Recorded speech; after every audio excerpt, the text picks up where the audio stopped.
I understand that suffering is due to seeking and that seeking cannot bring an end to suffering.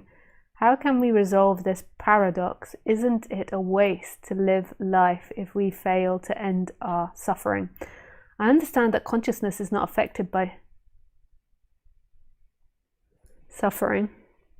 Isn't it a waste to live life if we fail to end our own suffering? I understand that consciousness is not affected by suffering, but the suffering is still there and it's painful. Hey Mate, thank you so much for your question, and this is the difficulty and the failings of speaking about non-duality, because it gives the personality structure this idea that my whole life purpose is about waking up, and isn't my life pointless if I don't wake up? And it's an ego delusion. It's a seeking.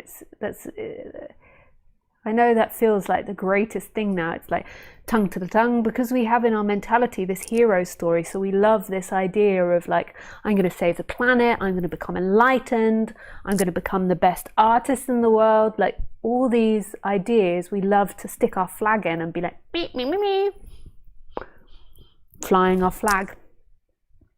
And then we bring that to spirituality. So archetypically, we have that in our society, the hero's journey, and we all want to aspire to that. We've been indoctrinated by TV series, by books, by films, and then we put it onto enlightenment. And if you have that idea, then you're going to miss life, and you are going to die unsatisfied, because you have this idea that you as a human has to become something, and if you don't, your life is a waste of time.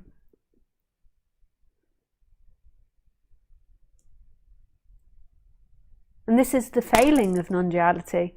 This is the problem of non-duality. Speaking about it, you know, sometimes I feel like stopping, because I see the polarities of what non-duality does. It is the freedom, and it's so beautiful, but it's so readily misunderstood and taken for something it's not.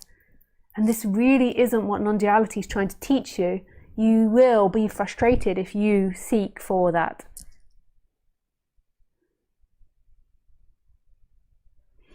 Non-duality is pointing back to a silence that's right now, that doesn't speak or go into time, that's already inherently here.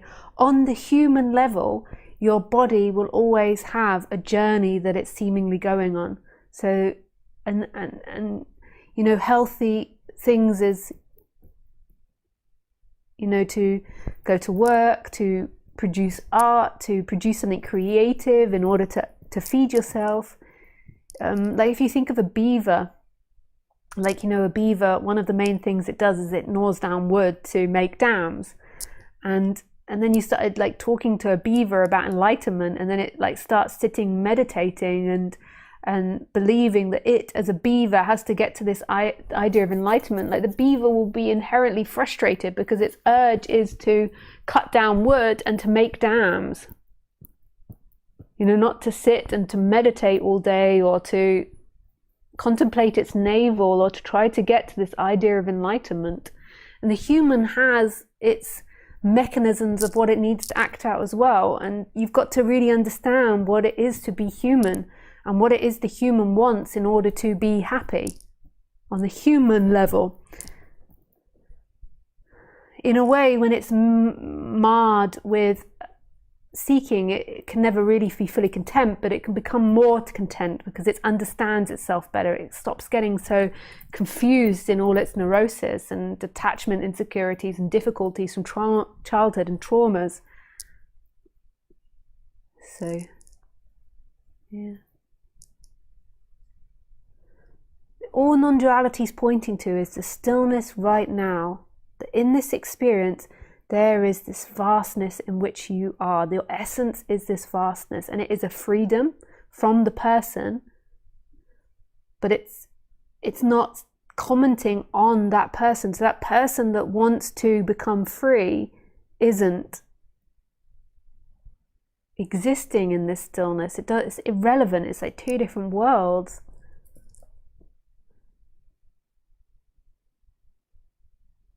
So to me, if I was working one-on-one with you, Mate, And maybe something you could work one-on-one with someone and look at is, you know, what does that hero story mean to you?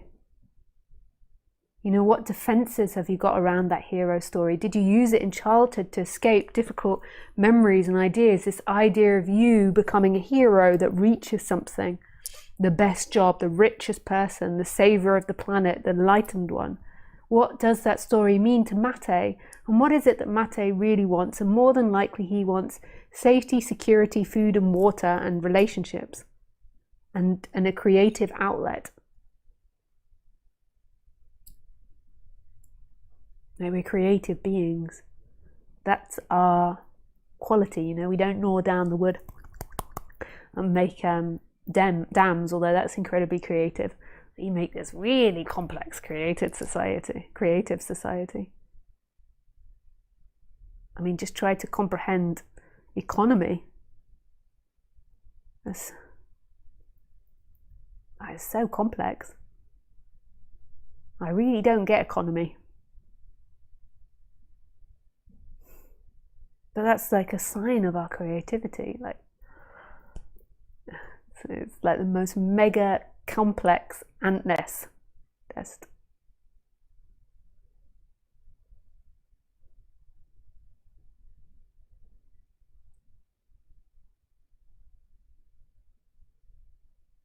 Yeah, danke Mate for your question.